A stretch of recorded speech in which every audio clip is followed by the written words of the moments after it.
Indonesia is the world's largest Muslim country, and it has a Hindu island, an animist island, a Catholic island, and a region where families keep their dead at home for months. It has a matrilineal society where men inherit nothing. Sailors who navigated to Australia before Europe knew Australia existed, and a group of islands so valuable that three colonial empires went to war over them for a century. Indonesians think all of this is completely normal. By the end of this video, so will you. Every single region thinks they're the normal one, and everyone else is a little weird. Today we're going region by region, the way Indonesians actually see it, from the inside. And at the end, drop a comment. Which region is actually the craziest? Spoiler, Java will lose, but they'll pretend they weren't even playing. Java, one island, 150 million people. That's almost twice the population of Germany, on one island. Java is the motherboard of Indonesia. Everything plugs into it.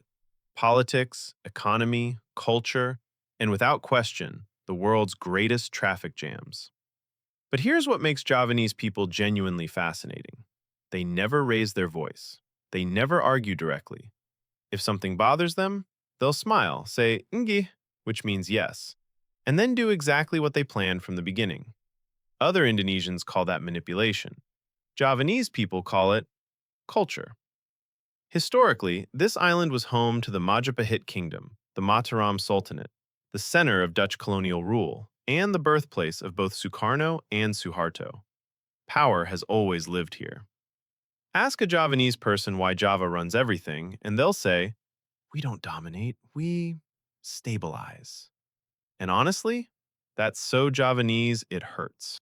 If Java is the quiet boss, Sumatra is the colleague who tells you exactly what they think. Loudly. With hand gestures. And probably something extremely spicy on the side. 60 million people. Medan is the biggest city. And Lake Toba, formed by a volcanic eruption so massive it nearly wiped out the entire human species 70,000 years ago. Sumatra has always been dramatic. But here's the real question. Who actually runs Sumatra? Women. The Minangkabau people are the only major matrilineal society in Asia. Women inherit property. Women run the household. Women make the decisions. And the men? They travel, they trade, they study, and then they come back to ask their mother's permission. In the north, there's Aceh, the last sultanate to fall to colonial rule. It took the Dutch 30 years to conquer it. 30 years. Even today, Aceh has its own legal system, its own rules. And if you think anyone from Aceh will agree they're part of regular Sumatra, wait for the reaction. The food? Nasi padang, rendang. So spicy your ancestors feel it. Other Indonesians say Sumatrans are loud. Sumatrans say, you're just too quiet. That's not the same thing. Kalimantan, the Indonesian side of Borneo. Rainforest the size of Western Europe. 17 million people, fewer than the population of Jakarta. The Dayak people have lived here for centuries. Rivers are their roads. The forest is their home. Life moves at a different pace here. Not slower, just more accurate. And then Indonesia announced, "We're building the new capital here." Nusantara, a brand new city carved out of the jungle. The whole world is writing about Nusantara, and the Dayak people are watching. In silence. That silence says more than any speech. Other Indonesians say people from Kalimantan are the calmest in the country. Kalimantan replies, "We're not calm. We're just not stressed like you." Remember the opening scene? The funeral that lasts for weeks? Welcome back to Toraja. When someone dies here, it's not the beginning of grief. It's the beginning of a celebration. A family can keep the body for months, sometimes years, until they've saved enough for the proper funeral. And a proper funeral in Toraja means The whole village, buffalo sacrifices, ritual dances, and tombs carved directly into cliff faces. Tourists come and ask, "Isn't that morbid?" Toraja responds, "What's morbid is forgetting someone the moment they're gone." But Sulawesi isn't just Toraja. They're the Bugis, some of the greatest maritime navigators in Asian history. Before GPS, before compasses, the Bugis sailed to Australia, to Madagascar, to Japan in small wooden boats by the stars. Makassar was an international port city while New York didn't even exist yet. Other Indonesians say Sulawesi has the strangest traditions. Sulawesi responds, "Strange? No, deep." Now we enter the zone where geography becomes philosophy. Nusa Tenggara, a chain of islands that look similar on a map but live completely differently.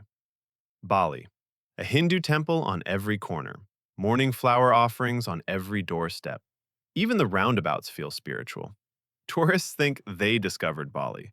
Balinese people watch them come and go and keep the same rhythm they've had for centuries. The audience changed, the culture didn't. Lombok, 20 minutes by boat, Muslim, quiet, traditional. The Sasak people in villages where time feels frozen. Mount Rinjani dominates the skyline. Lombok looks at Bali and thinks, "We don't do that." Flores, Catholic, warm, genuinely disarmingly welcoming. Home to Komodo National Park and dragons that are bigger than you. Seriously, a Komodo dragon can eat you. That's not a metaphor. Sumba. Here, animism isn't history, it's the present. Warrior festivals, sacred rituals, traditional houses with soaring rooftop peaks. Sumba looks like the rest of the world forgot it existed, and they're completely fine with that.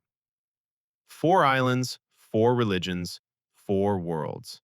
As locals put it, we may be small islands, but our cultures are enormous. Imagine a group of islands so valuable that the Dutch, Portuguese, and British fought over them for centuries. That's Maluku. Nutmeg and cloves, spices once worth more than gold. The Dutch East India Company, one of the first multinational corporations in history, was built specifically to control these islands. 3 million people today, Ambon as the biggest city, and a musical tradition that defies all logic. Indonesians have a joke. Every person from Maluku is born with perfect pitch. It's not really a joke. Portuguese, Dutch, British influence, all of it poured into a culture that is today a completely unique blend of Christianity, Islam, and island soul. Maluku is slowly becoming a rising tourism destination. But if you ask the locals, they were always here. The world just finally found its way. And finally, Papua. 5 million people. Jayapura as the biggest city.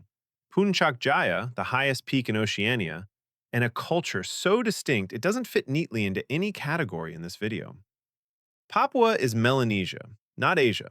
Culturally, linguistically, historically, different from everything to its west. There are language families here with no connection to any other language on Earth. Rhythms, dances, rituals, original. Not shaped by India, Arabia, or China. When other Indonesians describe Papua, they sometimes say, "Wild." Papua responds, "Wild? No, original. You're the ones who lost the thread." Papua is not a tourism destination waiting to be discovered. Papua exists on its own terms, and that's exactly the point. So, Java that leads in silence. Sumatra that speaks first and thinks at the same volume. Kalimantan watching the new capital rise in its jungle and saying nothing. Sulawesi where death is not a reason to stop celebrating. Bali dancing while the world takes photos. Maluku that redirected the course of world history over spices. Papua that says, "I'm not a chapter in your story. I have my own." This isn't a country. This is an experiment. I asked 10 Indonesians which region they love most. Every single one said their own. Nobody said Java. They all live in Jakarta. Drop a comment. which region is actually the craziest. And stick around, next video, different country, same beautiful chaos.